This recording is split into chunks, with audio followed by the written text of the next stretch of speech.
que a gente institui. Eu falei pouco tempo agora que Deus é poderoso para fazer infinitamente mais do que pensamos.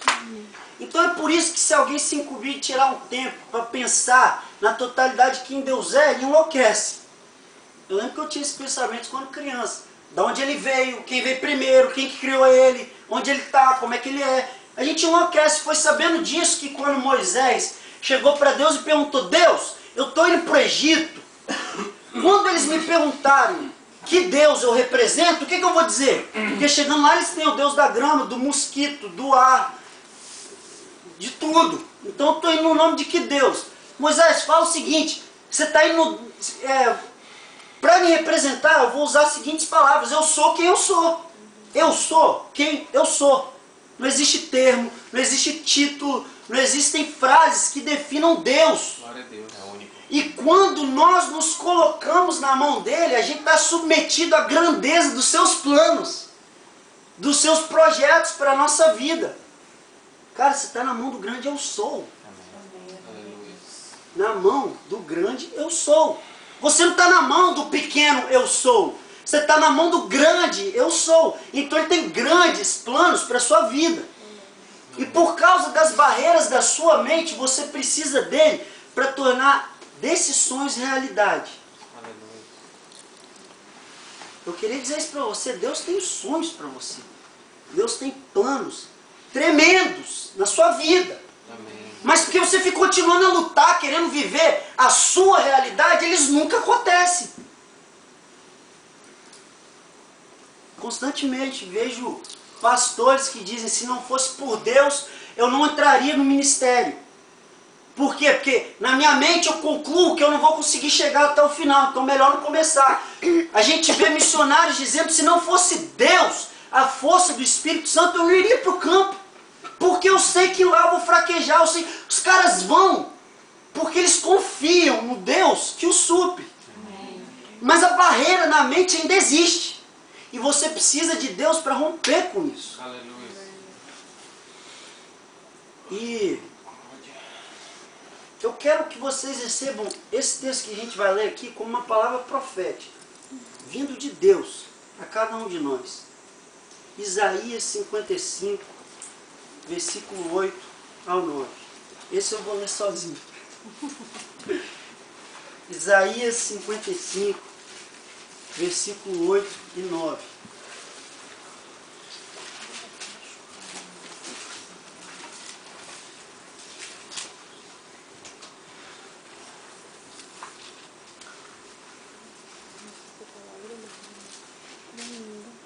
Todo mundo abriu, amém? Amém. Olha só, olha o que esse texto diz e pega ele para você. Se puder, grifa na sua Bíblia para você nunca esquecer. Porque os meus pensamentos não são os vossos pensamentos. Os meus caminhos não são os vossos caminhos, diz o Senhor. Porque assim como os céus são mais altos do que a terra, assim são os meus caminhos mais altos do que os vossos caminhos, e os meus pensamentos mais altos do que os vossos pensamentos. Glória a Deus. Amém. Aleluia. Amém. Você tem um pensamento sobre você? Você vai preferir ficar com qual? Eu acho interessante porque a maioria dos cristãos, eles preferem, na ignorância, ficar com os pensamentos que eles têm a respeito deles. Ah, eu vou fazer uma coisa, daqui a 5 anos eu vou estar lá em tal lugar, daqui a 10 anos eu vou estar lá em tal lugar, e vive como se fosse senhor deles mesmos. Tiago condenou isso quando ele diz: olha, vós não sabeis o que será do amanhã. No lugar disso, deveis dizer: se o Senhor quiser, e se vivermos, faremos isso ou aquilo. E Deus tem grandes pensamentos para nós aqui hoje. Deus tem grandes planos. E o objetivo dele é que você refaça o seu compromisso com ele. Para de pensar que você não vai conseguir. E se entregue nas mãos dele. Amém. Esse texto que a gente leu se divide em duas partes. Primeiro, ele mostra a realidade de que não tem como uma pessoa viver com dois propósitos. Porque ele diz: os seus caminhos não são os meus. Os seus pensamentos também não são os meus. Então, ou se devociona a sua vida para seguir as suas próprias intenções, ou você se entrega e confia nos planos e nos sonhos que eu tenho para você. Aleluia. Porque os seus caminhos não são os meus. E você não tem como ir uma perna em cada caminho. E aí você não vai viver nenhum dos dois. Depois que ele ilustra essa realidade, que ele diz que você tem que escolher para que lado você vai devocionar a sua vida, ou para você mesmo ou para Deus, ele explica o porquê que você deveria escolher os planos e os sonhos dele. E também diz indiretamente que sem ele, mesmo que você escolha, não tem como permanecer dentro dessa escolha.